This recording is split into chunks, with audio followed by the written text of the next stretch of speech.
Welcome to triple விட்ஸ். இந்த வீடியோவில் நம்ம என்ன பார்க்க போகிறோம் என்றால், நாம் வீடுகளில் பயன்படுத்தக்கூடிய இண்டக்ஷன் ஸ்டவ், அதாவது குக்கிங் டேப்ஸ் எப்படி வேலை செய்கிறது என்பதை பற்றி பார்க்கலாம்.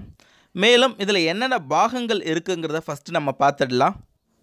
அந்த வரிசையில் நம்ம ஃபஸ்ட்டு பார்க்குறது, பாத்திரம் வைக்கக்கூடிய மேல் பகுதி என்னவாக இருக்குன்னா மைக்ரோ கிறிஸ்டல் கிளாஸ் பிளேட்டு. அதில் இருக்கக்கூடிய கண்ட்ரோல் பாக்ஸும் மைக்ரோ கிறிஸ்டல் கிளாஸ் பிளேட்டாக இருக்கும். இண்டக்ஷன் ஸ்டவ்வில் உட்பகுதியில் என்ன இருக்குன்னா செராமிக் பிளேட் இருக்கும். அடுத்தபடியாக இண்டக்ஷன் ஸ்டவ்வில் என்ன இருக்குன்னா ஒரு காப்பர் காயில் இருக்கும். ஸோ இந்த காப்பர் காயில் தான் இந்த இண்டக்ஷன் ஸ்டவ்வில் முக்கியமான வேலைகளை செய்யக்கூடியதாக இருக்குது. அதாவது மேக்னெட்டிக் ஃப்ளக்ஸை, அதாவது மேக்னெட்டிக் ஃபீல்டை உருவாக்குறது இந்த காப்பர் காயில் செக்மெண்ட் தான். அடுத்தபடியாக இந்த இண்டக்ஷன் ஸ்டவ்வில் என்ன இருக்குன்னா ஒரு சிறிய டிசி மோட்டரில் இயங்கக்கூடிய ஃபேன் இருக்குது. அப்புறம் கண்ட்ரோல் பண்ணுறதுக்கு ஒரு டிஸ்பிளே யூனிட் டிவைஸ் இருக்குது. அடுத்தபடியாக எஸ்எம்பிஎஸ் இருக்குது, அதாவது ஸ்விட்ச் மோட் பவர் சப்ளை. இதில் மேஜரான பங்கு இது வகிக்குது. அடுத்ததில் ஒரு ரெக்டிஃபையர் சர்க்யூட் இருக்குது. அதுக்குப்படியாக ஐஜிபிடி இருக்குது. ஐஜிபிடி தான் இந்த இண்டக்ஷன் ஸ்டவ்வில் முக்கியமான வேலையை செய்யுது. அதுக்கு முன்னாடி இந்த இண்டக்ஷன் ஸ்டவ்வில் என்ன சப்ளை கொடுக்குறோன்னு பார்க்கலாம். இதில் சிங்கிள் ஃபேஸ் ஏசி சப்ளை தான் கொடுக்குறோம். 220 240 வோல்ட் தான். 50 ஹெட்ஸ் கொடுக்குறோம். நான் ஹெட்ஸ் மாறப்போகுது என்னன்னு சொல்கிறேன். இது ஹீட்டு பார்த்தீங்கன்னா 80 டிகிரியிலிருந்து 140 டிகிரி வரைக்கும் இருக்கும். இந்த இண்டக்ஷன் ஸ்டவ்வில் எது போன்ற பாத்திரங்கள் வச்சா சமைக்க முடியும்னு பார்த்தீங்கன்னா, ஃபெரோ மேக்னெட்டிக் மெட்டீரியலான பாத்திரம் வைக்கணும். அடுத்தது எனாமல் ஸ்டீல் உள்ள பாத்திரம் வைக்கணும். காஸ்ட் அயன் உள்ள பாத்திரம் வைக்கலாம். நம்ம வீடுகளில் பயன்படுத்தக்கூடிய மேஜராக ஸ்டெயின்லெஸ் ஸ்டீல் தான் இதில் அதிகமாக பயன்படுத்துகிறோம். ஸோ இந்த பாத்திரமும் வைக்கலாம். இது எல்லாமே காந்தத்தால் கவரக்கூடிய ஒரு பாத்திரங்கள். காந்தத்தால் கவரக்கூடியாத பாத்திரங்களை வச்சிங்கன்னா இந்த இண்டக்ஷன் அடுப்பில் ஒர்க் பண்ணாது.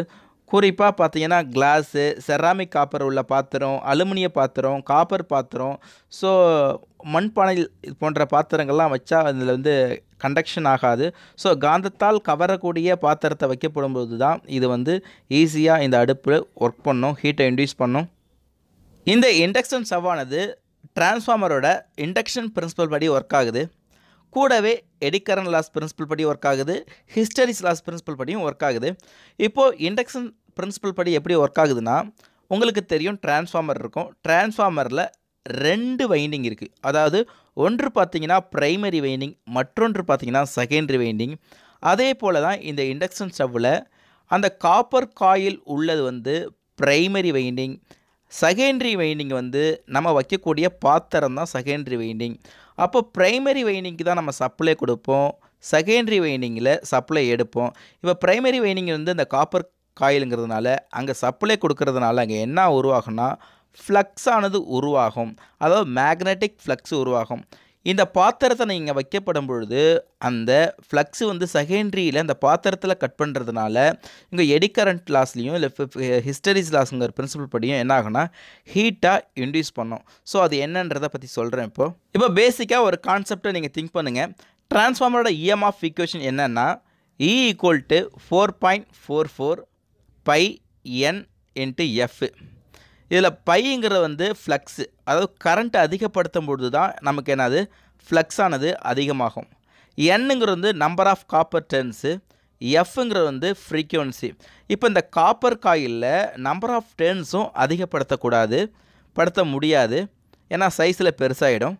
அதே நேரத்தில் இதில் கரண்ட்டையும் அதிகப்படுத்தினா உங்களுக்கு ஃப்ளக்ஸு உருவாகும். அதே நேரத்தில் இந்த இண்டக்ஷன் ஸ்டவ் பவர் அதிகமாக எடுத்துக்கிறதுனால EB பில் அதிகமாக இருக்கும். ஸோ அதனால் கரண்ட்டையும் நம்ம என்ன பண்ண முடியாது, இன்க்ரீஸ் பண்ண முடியாது. அதாவது காப்பர் டர்ன்ஸையும் இன்க்ரீஸ் பண்ண முடியாது, கரண்ட்டையும் இன்க்ரீஸ் பண்ண முடியாது. இதில் என்ன பண்ணலான்னா ஃப்ரீக்வன்சியை தான் என்ன பண்ண முடியும், இன்க்ரீஸ் பண்ண முடியும். இப்படி ஃப்ரீக்வன்சியை இன்க்ரீஸ் பண்ணால் உங்களுக்கு மேக்னெட்டிக் ஃப்ளக்ஸ் ஆனது அதிகமாக க்ரியேட் ஆகும். ஸோ இதுக்கு தான் இந்த ஐஜிபிடி இருக்குது.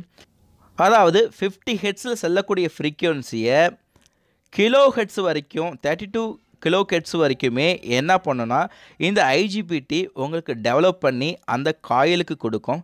அப்படி அந்த காயிலுக்கு கொடுக்கப்படும் பொழுது அதில் ஃப்ளக்ஸ் ஆனது ஏற்படும். இந்த ஃப்ளக்ஸ் வந்து நீங்கள் பாத்திரம் வைக்கப்படும் பொழுது அந்த ஃப்ளக்ஸ் வந்து அதுலேயும் அந்த பாத்திரத்துலேயும் கண்டக்ஷன் ஆகிறதுனால உங்களுக்கு ஃப்ளக்ஸ் மாறி மாறி கண்டக்ஷன் ஆகிறதுனால ஹிஸ்டரிஸ் லாஸில் இருக்கப்போ ஹீட் இன்டியூஸ் ஆகிறது போல் அந்த பாத்திரத்துலேயும் ஹீட் இன்டியூஸ் ஆகும்.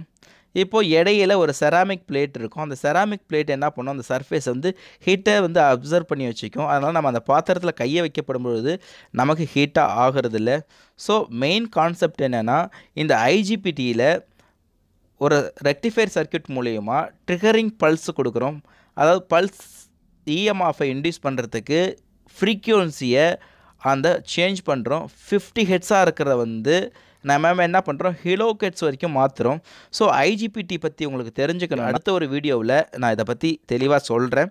ஸோ இப்போதைக்கு இந்த ஐஜிபிடி என்ன பண்ணுதுன்னா ஃப்ரீக்வன்சி லெவலை இன்க்ரீஸ் பண்ணி அந்த காயிலுக்கு கொடுக்குது. ஸோ இதனால் அங்கே ஃப்ளக்ஸ் ஆனது அதிகமாக ஏற்படுது. இப்படி ஏற்படும் போது செகண்டரி வைண்டிங்காக கன்சிடர் பண்ணுற பாத்திரத்தில் கட் பண்ணுறதுனால நமக்கு ஹீட்டை இன்டியூஸ் பண்ணுது.